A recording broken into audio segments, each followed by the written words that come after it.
सुर्खियों में। नमस्कार श्रोताओं, हमारे साप्ताहिक कार्यक्रम प्रदेश की सुर्खियों में आप सभी का स्वागत है। जैसा कि आप सभी जानते हैं कि हम इस कार्यक्रम में समसामयिक मुद्दों और आप श्रोताओं से जुड़े अहम विषयों पर बात और संवाद करते हैं अपने एक्सपर्ट्स के साथ। इस बार के हमारे खास कार्यक्रम में बात एक ऐसे विषय की जो किसी की ज़िंदगी ख़त्म होने के बाद भी किसी दूसरी ज़िंदगी को बचाने का मौका देता है। वो है अंगदान। भारत में इंडियन ऑर्गन डोनेशन डे 3 अगस्त को और अंतर्राष्ट्रीय स्तर पर वर्ल्ड ऑर्गन डोनेशन डे 13 अगस्त को मनाया जाता है। इन दोनों का ही मकसद अंगदान को लेकर जागरूकता बढ़ाना है और लोगों के मन में मौजूद भ्रम को दूर करना है। लेकिन आज भी कई लोगों के मन में सवाल है, कौन अंगदान कर सकता है, इसकी प्रक्रिया क्या है, परिवार की इसमें भूमिका क्या है और एक व्यक्ति के अंगदान से कितनी जिंदगियां बचाई जा सकती हैं। तो श्रोताओं, इन्हीं सब सवालों के जवाब आसान भाषा में जानेंगे हमारे साथ मौजूद विशेषज्ञों से। आज स्टूडियो में हमारे साथ मौजूद हैं डॉक्टर प्रभाकर तिवारी। आप शिशु रोग विशेषज्ञ हैं, साथ ही वरिष्ठ संयुक्त संचालक हैं राष्ट्रीय स्वास्थ्य मिशन मध्य प्रदेश के। हमारे दूसरे मेहमान हैं डॉक्टर राकेश भार्गव। आप शिशु रोग विशेषज्ञ होने के साथ साथ सदस्य हैं मध्य प्रदेश अंगदान सलाहकार समिति के। डॉक्टर साहब, आप दोनों मेहमानों का बहुत बहुत स्वागत है हमारे आज के इस कार्यक्रम में। बहुत बहुत धन्यवाद और सभी श्रोताओं को हमारा नमस्कार। सभी को नमस्कार। पहला सवाल डॉक्टर तिवारी मैं आपसे करना चाहूँगी कि सबसे पहले बिल्कुल आसान भाषा में हमारे श्रोताओं को समझाएं कि अंगदान आखिर क्या होता है और एक व्यक्ति के अंगदान से कितने लोगों की ज़िंदगी हम बचा सकते हैं। देखिए, अगर हम बात करें अंगदान की तो 2 तरह के दान, एक तो अंगदान और दूसरा ऊतक या टिश्यू को भी हम दान कर सकते हैं। इसी तरह से हम लाइव डोनर यानी कि जिंदा रहते हुए कुछ अंगों को दूसरे अपने संबंधियों को दान कर सकते हैं और साथ में मृत होने के बाद, जिसमें ब्रेन डेड हो जाता है, ब्रेन डेड होने के बाद और कुछ ऊतकों को इवन नेचुरल डेथ के बाद भी दान कर सकते हैं। तो अगर हम बारी बारी से बात करें, जैसे कि हम देखें, सबसे कॉमनली अगर हम देखें तो हम देखते हैं कि किडनी डोनेशन या जो हमारा रीनल डोनेशन है वो बहुत कॉमन होता है और उसमें हम कोई भी एक हेल्दी व्यक्ति जो है अपने रिश्तेदार को एक किडनी दे सकता है, क्योंकि हम एक किडनी के साथ काम कर सकते हैं। इसके साथ साथ कुछ ऊतक भी ऐसे होते हैं जो आम तौर पर डोनेट होते रहते हैं, जैसे कि अस्थि मज्जा है। ऐसे लोग जिनको ब्लड कैंसर है और उनको ज़रूरत है बोन मैरो ट्रांसप्लांट की, तो नॉर्मल आदमी भी दे सकता है, क्योंकि अस्थि मज्जा फिर से वो डेवलप हो जाती है। इसी तरह से जो लीवर का पार्ट होता है, लीवर का एक पार्ट या लंग का एक लोब हम डोनेट कर सकते हैं, क्योंकि लीवर रीजनरेट हो जाता है, लंग रीजनरेट नहीं होता, पर एक छोटे लोब से हमारी जो कैपेसिटी है उस पर कोई फर्क नहीं पड़ता। तो ये तो बात की हमने जो हम अपने रिश्तेदारों को या जिंदा रहते हुए कर सकते हैं। उसके बाद बात आती है जो आम तौर पर चर्चा में विषय रहता है कि ब्रेन डेड जो लोग होते हैं, जैसे किसी का एक्सीडेंट हो गया, उसकी सांस तो नहीं रुकी है पर उसके ब्रेन ने काम करना बंद कर दिया है और कोई ये उम्मीद नहीं है कि अब वो ब्रेन दोबारा काम कर सके। तो उसमें बहुत सारे ऐसे ऑर्गन हैं, ऐसे ऊतक हैं जिनका दान किया जा सकता है, जैसे कि हार्ट, जैसे कि लंग, जैसे कि लीवर, किडनी और इसके साथ साथ दूसरे जैसे कि इवन इंटेस्टाइन्स, स्किन और दूसरे जो इवन ऊतक रहते हैं, टिश्यूज, उनका भी दान इसमें संभव है। तो ये दोनों ही तरह से हम कर सकते हैं। नेचुरल डेथ अगर होती है तो उसके बाद भी हम कॉर्निया यानी जिसको आई डोनेशन करते हैं उसका दान कर सकते हैं। तो यह व्यक्ति पर, उसके परिवार के सदस्यों पर निर्भर करता है और ये पूरी तरह से स्वैच्छिक है। तो इसीलिए हम इसको बढ़ावा देना चाहते हैं कि कोई भी व्यक्ति अपने डॉक्टर से संपर्क करके अगर दान करना चाहता है तो वो दान कर सकता है। जी, ब्रेन डेथ की आप बात कर रहे थे, उसी को आगे बढ़ाते हुए डॉक्टर राकेश, हम आपसे सवाल करना चाहेंगे कि लोगों को अक्सर ब्रेन डेथ और सामान्य डेथ में अंतर ही समझ में नहीं आता कि क्या है वो। तो ब्रेन डेथ क्या होती है और ऐसे मामलों में थोड़ा और विस्तार से बताएं कि अंगदान कैसे संभव है। देखिए, एक तो जैसे सामान्य डेथ होती है, घर में चाय पीते हुए या कुछ भी कोलैप्स हो गए, कार्डियक अरेस्ट हो गया और डेथ हो गई। ऐसा हॉस्पिटल में भी हो सकता है, सडन कार्डियक अरेस्ट या हार्ट अटैक से। और एक होता है ब्रेन डेड, जो यूजुअली 90% केसेस होते हैं एक्सीडेंट के, क्योंकि उसमें अक्सर जो है हेड इंजरी होती है जी। तो उस कारण से वो पेशेंट ब्रेन डेड हो जाते हैं, सिर में चोट लगने के कारण। और ब्रेन डेड पेशेंट की ठीक होने की संभावना बिल्कुल नहीं होती। कोमा पेशेंट एक होते हैं जो 1 साल 2 साल 10 साल बाद भी वापस जीवन आ सकता है, लेकिन brain dead patient means irreversible brain damage, जो अब ठीक नहीं होगा। ब्रेन डेड जब पेशेंट होता है तो जैसा भी प्रभाकर सर ने बताया, उसमें सभी अंगों का, सभी ऊतकों का, सब कुछ, हड्डी, नसें, वॉल्व, हार्ट वॉल्व भी इवन सब कुछ डोनेट हो सकता है उस समय की परिस्थिति अनुसार। जब पेशेंट ब्रेन डेड होता है तो वो, कई लोग बोलते हैं कि हमें तो ये बीमारी है, ये बीमारी है, उससे कुछ नहीं होता। मृत्यु के समय वो डॉक्टरों की टीम ये निर्णय करती है कि इनके कौन कौन से अंग हमारे काम आ सकते हैं और कौन कौन से टिश्यू हमारे काम आ सकते हैं। उन सब अंगों का दान किया जा सकता है। अगर उस समय जैसे उनके सभी अंग अच्छे हैं, लंग्स भी है और हार्ट भी है, तो उस समय हमें उस पेशेंट का मिलना भी ज़रूरी होता है। तो उसके लिए हम बॉम्बे, दिल्ली या जहाँ भी लाइन अप करते हैं कि अगर वो पेशेंट नहीं अवेलेबल होता तो फिर उनके उन अंगों का दान नहीं लिया जाता। आपसे ही एक सवाल आगे और करेंगे डॉक्टर साहब कि अक्सर सुनने में आता है कि किसी मरीज को समय पर अंग नहीं मिलने के कारण उसकी जान चली जाती है। तो हमारे देश में अंगों की ज़रूरत और उपलब्धता के बीच कितना बड़ा अंतर है? बहुत ज़्यादा। देखिए, हर महीने सैकड़ों लोगों की मृत्यु हो जाती है। जैसे प्रभाकर सर ने बोला था कि किडनी, लिवर हम अपने भाई बहनों को दे दें, माता पिता को, परिवार को दे दें, लेकिन आप ये सोचिए जो 5 साल पहले हार्ट की अवेलेबिलिटी 40,000 थी, वेटिंग लिस्ट, वो हुई 83,000। तो हार्ट तो हम एक दूसरे को नहीं दे सकते ना, हमारा बेटा हो, माँ हो, पिता हो, कितना ही प्यारा हो, दे ही नहीं सकते ना, कॉर्निया भी नहीं दे सकते हम। तो लंग्स भी इस तरह से देना बड़ा मुश्किल होता है। हाँ, तो इस कारण से जैसे जो है धीरे धीरे डिफरेंस बढ़ता जा रहा है। जैसे हम छोटी सी बात करें, हमारी रिक्वायरमेंट है 10 लाख आई डोनेशन की, लेकिन हम 50,000 भी नहीं कर रहे, तो वो तो बैकलॉग धीरे धीरे बढ़ता जा रहा है ना। ऐसी किडनी में ज़रूर बढ़ा नहीं है, इसलिए कि वो परिवार वाले एक दूसरे को दे देते हैं या लेबर भी दे देते हैं, पर बाकी चीज़ों में तो परेशानी है, अंतर ज़्यादा है। जी जी। डॉक्टर तिवारी, हम आपसे जानना चाहेंगे कि आम लोगों के मन में ये सवाल रहता है कि कौन व्यक्ति अंगदान कर सकता है और उसकी उम्र या किसी बीमारी की वजह से अंगदान नहीं कर सकता, ऐसा भी कुछ है? बहुत सिंपल सी चीज़ है। जैसे अभी डॉक्टर राकेश भार्गव ने आपको बताया, सिर्फ एक ही चीज़ चाहिए, वो है आपकी इच्छा। जी। अगर आप में इच्छा है, आप चाहते हैं कि अंगदान करना चाहते हैं और आपकी मृत्यु के बाद भी आंखें किसी को देख सकें, आपका हार्ट किसी में चल सके, आपका लीवर किसी का टॉक्सिन को डिटॉक्सिफाई कर सके, तो आप सिर्फ अपनी इच्छा व्यक्त करिए। डॉक्टरों की टीम ये डिसाइड करेगी आपके कौन से ऑर्गन्स, कौन से टिश्यू लिए जा सकते हैं। इसके साथ ही साथ एक और चीज़ भी है।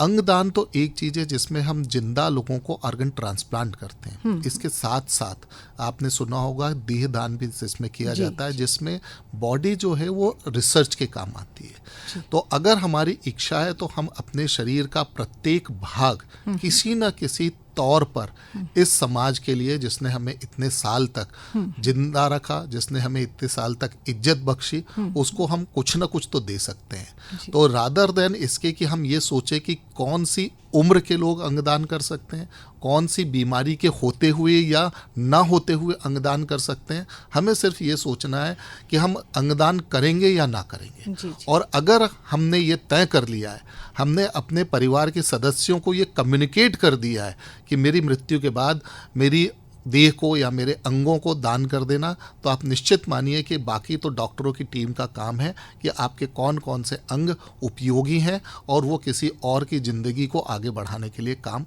लिए जा सकते हैं। कुछ और भी गलतफहमियां लोगों के मन में हैं डॉक्टर तिवारी कि मसलन क्या अंगदान के बाद शरीर के साथ अंतिम संस्कार में कोई दिक्कतें आती हैं परिवार को, या इससे शरीर की गरिमा कुछ प्रभावित होती है? तो ऐसा, इसको लेके आप क्या कहना बिल्कुल चाहेंगे? भी नहीं है। यहाँ तक कि जो सबसे कॉमन होता है आई डोनेशन, आई डोनेशन में कई लोग इसलिए घबराते हैं कि अरे चेहरा तो सभी देखते हैं, कैसा दिखेगा। आप सब जानते हैं आंखें बंद रहती हैं और आपको पता भी नहीं लगेगा कि उस व्यक्ति की आंखें डोनेट की गई हैं। इसी तरह से जब ऑर्गन रिट्रीवल किया जाता है तो ऑर्गन रिट्रीवल के बाद जो बॉडी है उसको उसी तरह से रिपेयर किया जाता है जैसे कि किसी जिंदा व्यक्ति की बॉडी को ऑपरेशन के बाद रिपेयर किया जाता है। तो आप अगर किसी को भी अंतिम संस्कार के लिए, अंतिम क्रिया के लिए ले जा रहे हैं तो शायद दूसरे लोगों को ये पता भी नहीं चलेगा जब तक आप नहीं बताएंगे कि इनके ऑर्गन्स डोनेट किए जा चुके हैं। तो ये बात बिल्कुल भी नहीं है। डॉक्टर्स की जो टीम है वो शरीर की मर्यादा का पूर्णतः ध्यान रखते हुए और जिससे लोगों को किसी भी तरह की असमंजस की स्थिति में नहीं रहे, ये काम किया जाता है। तो आप बिल्कुल भी, जो भी हमारे बंधुवर्ग करना चाहते हैं ऑर्गन डोनेशन, ऐसा नहीं है कि कोई भी ऑर्गन जबरदस्ती रिट्रीव किया जाता है। उस परिवार की, उस व्यक्ति की पूर्णतः सहमति के उपरांत ही लिया जाता है और उससे जो बॉडी की मर्यादा है वो बिल्कुल भी प्रभावित नहीं होती। वही ब्रेन डेथ की बात हो रही थी कि अचानक में अगर ब्रेन डेथ हो जाती है तो उस समय परिवार को अंगदान के बारे में क्या फैसला लेना होता है या डॉक्टर से किस तरह से वो अपनी मदद ले सकते हैं? डॉक्टर राकेश, हम आपसे जानना चाहेंगे। देखिए, जैसे जब भी कोई ऐसा पेशेंट होता है सीरियस कंडीशन में जी, और डॉक्टर से जब उनको मरीज़ों को बताते हैं कि अब इनके बचने की उम्मीद नहीं है, जी, किसी भी कारण से हो, तो कभी कभी हमें मरीज़ के परिजनों का भी फ़ोन आता है कि सर डॉक्टरों ने तो जवाब दे दिया है, अब इसमें आप कुछ अंगदान हो सकते हैं क्या? तो हम उनसे जाके बात करते हैं, डॉक्टरों से उसका मरीज़ की कंडीशन जानते हैं, कैसा क्या स्थिति है।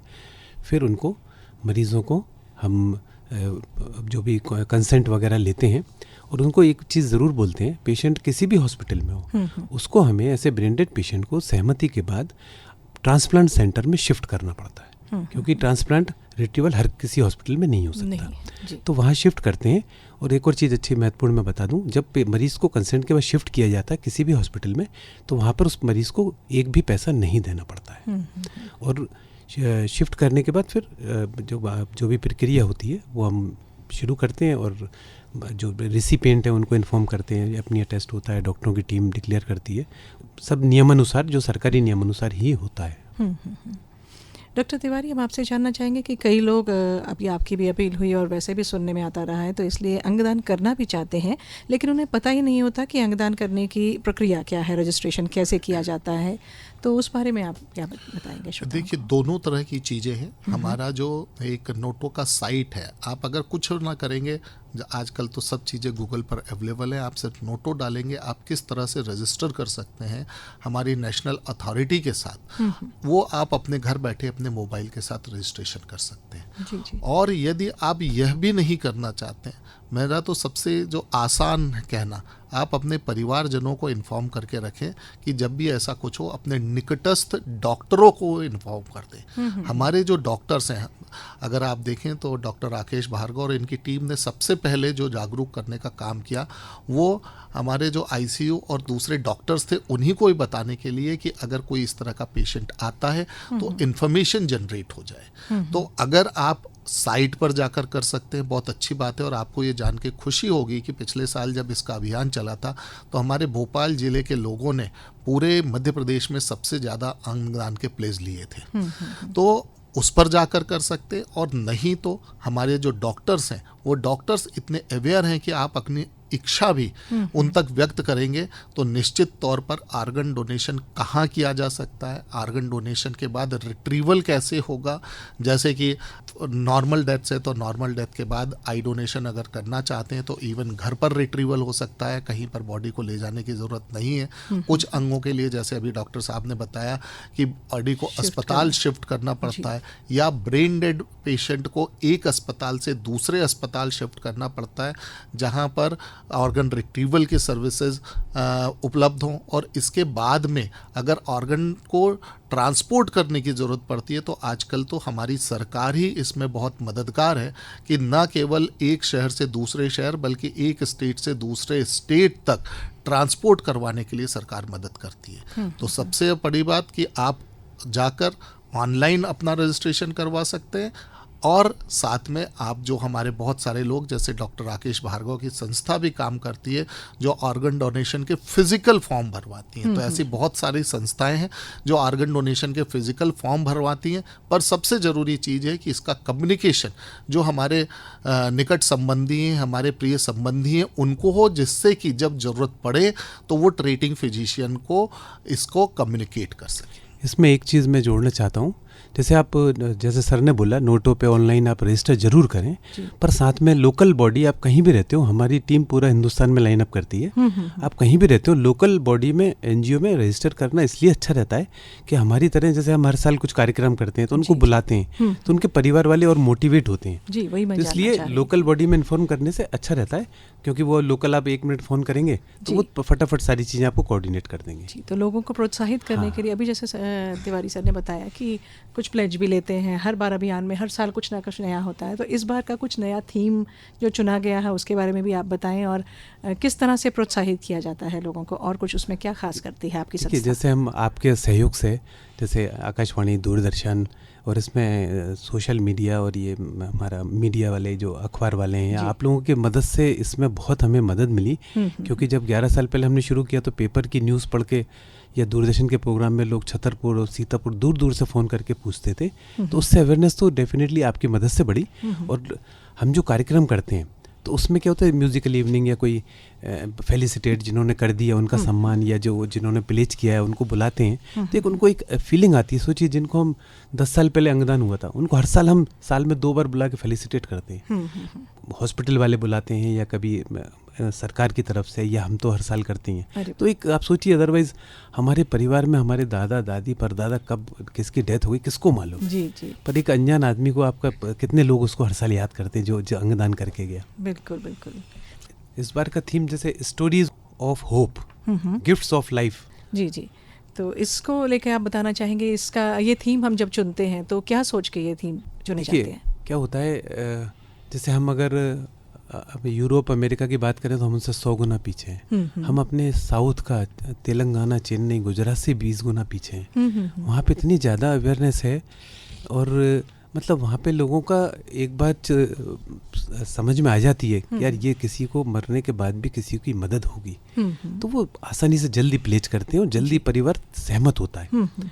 पर हमारे यहाँ बड़ा दिक्कत परेशानी आती है कि वो 4 सवाल करेंगे, फिर उसके बाद दूसरा, एक तो उनके मन में ये भी भाव रहता है कि मैं तो इतना ज़्यादा पढ़ा लिखा हूँ, ये डॉक्टर साहब मुझे क्या समझा रहे हैं। फिर अगर समझ में आ भी गया तो मैं अच्छा शास्त्रों में तो ऐसा नहीं लिखा, या मैं अपने गुरुजी से पूछूंगा फिर बताऊंगा आपको।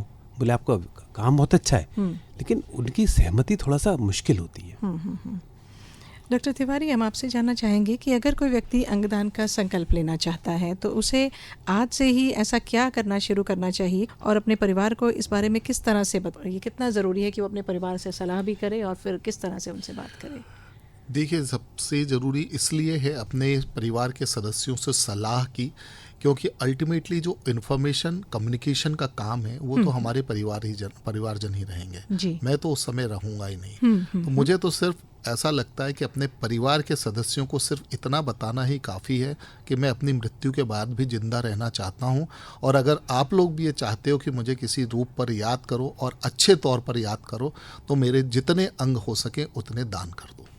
तो मुझे ऐसा लगता है कि एक आदमी जो सिर्फ मृत्यु के बाद मिट्टी में समा जाता है, अगर वो अपने अंग दान करता है तो न केवल, कभी कभी डिपेंड करता है कि हम कितने अंगदान कर पाएंगे, तो दर्जन भर लोगों तक को हम अपने ऑर्गन्स और टिश्यू के माध्यम से किसी न किसी तरह फ़ायदा पहुंचा सकते हैं। जैसे कि हमने देखा कि ब्रेन डेड अगर हम बात करते हैं तो लगभग हर ऑर्गन और टिश्यू, चाहे वो हार्ट हो, चाहे वो लंग हो, चाहे वो लीवर हो, चाहे वो किडनी हो, और टिश्यूज़ में चाहे वो बोन मैरो हो, चाहे वो स्किन हो, चाहे वो खुद बोन ही को ना हो, वो सारी की सारी चीज़ें दान किया जा सकता है। इवन टेंडन्स एंड मसल्स तक दान की गई हैं। और आपने देखा होगा कि पिछले कुछ दिनों में हमने अपने लिम्ब ट्रांसप्लांट, जैसे पूरा के पूरा हार्ट ट्रांसप्लांट कर दिया गया, इस तरह की चीज़ें भी हम लोगों ने देखी हैं। तो अगर हम देखें तो शरीर का कोई भी ऐसा अंग नहीं है जो ट्रांसप्लांट न किया जा सके।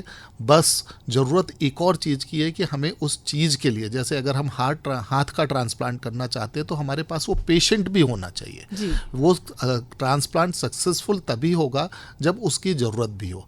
जैसे कि अभी डॉक्टर जैसा आपने बताया कि हार्ट के लिए, लंग के लिए, लीवर के लिए एक लंबी लिस्ट है। बहुत सारे ऐसे भी टिश्यूज़ हैं जिनके लिए कोई लिस्ट नहीं है, पर उस समय उनकी नीड हो सकती है। तो जैसा कि नोटो या सोटो यानी कि जो हमारा नेशनल लेवल ऑर्गेनाइजेशन है या स्टेट लेवल ऑर्गेनाइजेशन है, वो पूरे देश में और ज़रूरत पड़ने पर इवन इंटरनेशनली भी इंफॉर्मेशन वो डिसेमिनेट करता है कि अगर किसी को ज़रूरत हो तो वो ये ऑर्गन डोनेशन के लिए उपलब्ध है। और उसमें से जो भी ऑर्गन लोग अस्पताल जुड़े हुए हैं वो क्लेम करते हैं। नेचुरली जो क्लेम्स हैं वो जो अस्पताल में पेशेंट है उसका क्लेम सबसे पहले होता है, बट इसकी सारी प्रक्रियाएं निर्धारित हैं और अगर टाइमली इंफॉर्मेशन डिसेमिनेशन होती है तो सारे ऊतकों का उपयोग हो सकता है। तो एक तरह से देखा जाए तो एक व्यक्ति जो इस दुनिया से जा रहा है वो बहुत सारे लोगों के रूप में और भी आगे जिंदा रह सकता है। और जैसा आपने बताया कि अभी जो हमारा नेशनल ऑर्गन डोनेशन डे था, इसीलिए उसकी थीम भी यही थी, अंगदान करो जुग जुग जियो। जी जी जी। तो मरने के बाद भी अगर आप जिंदा रहना चाहते हो तो नेचुरली अंगदान से अच्छा और कोई तरीका नहीं जी, है। कितनी बड़ी बात है। बिल्कुल। जैसे अभी अंगदान की बात हुई तो कुछ ऐसे ऑर्गन्स भी हैं जो प्रिजर्व किए जा सकते हैं। देखिए, आम तौर पर ये प्रिजर्वेशन टिश्यूज़ का ज़रूर होता है, जैसे आंखें वगैरह की, बट कुछ ऐसे भी हैं नेचुरली। आप देखिए, कोई भी अंगदान के लिए ज़रूरी है कि वो वाइबल रहे। इसीलिए जब हम ब्रेन डेथ की बात करते हैं तो उसके साथ में कार्डियक डेथ की बात भी करते हैं। ब्रेन डेथ के बाद हम ऑर्गन्स को ट्रांसप्लांट कर सकते हैं, उसमें हमें टाइम थोड़ा ज़्यादा मिलता है। बट एक बार हार्ट डेथ के बाद, हार्ट बीट रुकने के बाद जो है वो टाइम और कम होता जा सकता है। जी, तो अगर हम देखें तो जैसे हार्ट है उसको हमको 4 घंटे के अंदर करना पड़ता है, लीवर है इनको जल्दी करना पड़ता है, बट कुछ जैसे कॉर्निया है इनको हम कुछ समय तक प्रिजर्व रख सकते हैं। इवन क्रायो प्रिजर्वेशन के तौर पर है इनको लंबे समय भी प्रिजर्व कर सकते हैं। जी जी जी। डॉक्टर राकेश, आपसे जानना चाहेंगे कि आमतौर पर कई लोगों को डर रहता है कि अंगदान के नाम पर अंगों की खरीद फरोख्त या किसी तरह की गड़बड़ियां भी हो जाती हैं, तो इस पूरी प्रक्रिया में पारदर्शिता और सुरक्षा कैसे सुनिश्चित की जा सकती है? 100% पारदर्शी है। इसमें जब कोई अंगदान करता है तो ये डिसाइड हो जाता है कि कौन सा ऑर्गन किस हॉस्पिटल को मिलेगा। तो वो हॉस्पिटल वाले अपने जो नोडल ऑफिसर होता है अपना गवर्नमेंट मेडिकल कॉलेज उस शहर का, जैसे भोपाल में गांधी मेडिकल कॉलेज है तो वहाँ की डीन उसकी हेड होती है। उनके पास उन सारे मरीजों की लिस्ट होती है जो रिसिपिएंट हैं, उनको रजिस्टर, हर हॉस्पिटल को अनिवार्य है उनको रजिस्टर करना अपने लोकल ऑफिस में। जब वो हॉस्पिटल अपने पेशेंट का नाम भेजता है कि हम इसका ये किडनी इसको ये ट्रांसप्लांट करना चाहते हैं, हमें ये किडनी यहाँ से मिलने वाली है, तो वो हेड जो है डीन उस लिस्ट में देखती हैं कि इनका नाम सबसे पहले है, दूसरे नंबर पे कि तीसरे नंबर पे। अगर उनका नाम नीचे है दूसरे नंबर पे तो वो पूछती हैं कि एक नंबर को आपने क्यों नहीं बुलाया। तो वो इस डॉक्यूमेंट देना पड़ता है कि वो फ़ोन रिस्पॉन्ड नहीं किया या उनका मैसेज आए कि वो कहीं बाहर हैं, वो पहुंच नहीं सकते भी 24 घंटे या जो भी टाइम पे। तो ये पूरा नियम अनुसार होता है। इसमें एक नियम होता है, कम से कम आपको 7 दिन पहले रजिस्टर होना जरूरी है, तभी आपको कैडेवरिक ऑर्गन डोनर मतलब मृत्यु उपरांत जो अंग मिलेगा तभी आप उसके लिए एलिजिबल होंगे। उसके पहले अगर आप रजिस्टर नहीं है तो आपको 100% नहीं मिल सकता। अच्छा, तो एक चीज़ और हम जानना चाहेंगे कि जैसे अभी बात हो रही है कि अंगदान जिन्होंने फॉर्म भर दिया है अंगदान का, और उनकी डेथ के कितने समय के अंतराल के अंदर अंदर परिवार को इन्फॉर्म करना होता है? देखिए, जब घर में डेथ होती है तो वो जितना जल्दी कर दें, पर इसमें अक्सर ना 1.5-2 घंटे निकल जाते हैं। ठीक है। इसलिए निकल जाते हैं कि एक तो जब किसी की डेथ होती है अचानक अगर हो जी जी, तो वो 1-2 घंटे तो थोड़ा सा परिवार को बुलाना, इन्फॉर्म करना, और उसमें थोड़ा मतलब एक डिप्रेशन में निकल जाता है। फिर कोई बताता है अरे इन्होंने तो नेत्रदान या अंगदान का वो लिया था संकल्प, तो फिर जब वो हमें फ़ोन करते हैं तो हमारे पास 5 से 6 घंटे का टाइम होता है। तो हम उनको बस यही बोलते हैं अगर आप नेत्रदान करना चाहते हैं या त्वचा दान तो वो घर से हो सकता है, आपको अस्पताल आने की ज़रूरत नहीं है। अगर डेथ घर में हुई है तो फिर हम उनको बस ये बोलते हैं कि अगर आप जिस कमरे में वो हैं पेशेंट, उस कमरे का पंखा बंद कर दें और आंखों पे गीली पट्टी रख दें, ताकि 5 घंटे भी हो गए 6 घंटे भी तो वो नमी रहेगी तो कॉर्निया ख़राब नहीं होगा। और इसी तरह स्किन का होता है तो वो भी 5 घंटे तक भी अगर करें तो वो, और स्किन में एक अच्छी बात यह कि उसको 3 साल तक भी रख सकते हैं हम। हालांकि हमारे भोपाल में इतनी ज़्यादा ज़रूरत है कि रोज़ अगर 3-4 लोग भी करें ना तो वो मतलब हर 1-2 दिन में उसका उपयोग हो जाए, इतनी ज़्यादा ज़रूरत है। हम चाहेंगे श्रोता इस बात को सुने और जागरूक हों। अंत में आप दोनों से ही हमारे श्रोताओं के लिए एक सीधा सा संदेश हम चाहेंगे कि अगर कोई व्यक्ति अंगदान के बारे में सोच रहा है तो वह अपने परिवार से ये बात कैसे शुरू करे और समाज में अंगदान को लेकर जागरूकता बढ़ाने के लिए हम सब अपने तौर पर क्या क्या कर सकते हैं। देखिए, जैसे एक जो भ्रांति मैंने बात की ना कि हमारे शास्त्रों में नहीं है, और तो उसके लिए मैं एक ऋषि दधीची का बोलता हूँ कि देखिए, उन्होंने तो जब उनसे ब्रह्मा जी ने कहा कि इंद्र देवता टीम के साथ आए कि हमें आपकी हड्डियों की ज़रूरत है जी। तब उन्होंने ये नहीं कहा कि मैं अपने गुरु जी से पूछूंगा या विष्णु जी से पूछ के आता हूँ या मैं शास्त्रों में कहीं नहीं पढ़ा। तो अपने विवेक से निर्णय लेना होता है। तो एक दूसरी बात, जैसे हमारे संस्कार हैं कि हमें ये सिखाया जाता है कि आपका कर्तव्य पहले है जी। तो जैसे एक छोटी सी कहानी है, जैसे श्री रामकृष्ण परमहंस थे तो उनके 2 चेले थे, 150 साल पुरानी बात होगी। तो उनका नियम रहता है जैसे आश्रम में कि 4 बजे करना है, फिर 5 से योगा।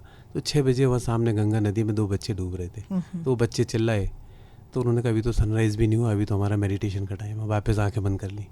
फिर गुरुजी आए, उनको डांटा, उनको कहा कि देखो, ईश्वर समाज सेवा, किसी की मदद का मौका हमें कभी कभी देता है। हम भाग्यशाली हैं अगर ईश्वर ने हमें ये मौका दिया तो आपके पास बाकी सारे काम, पूजा पाठ, मेडिटेशन, सब कुछ करने के लिए पूरी ज़िंदगी है।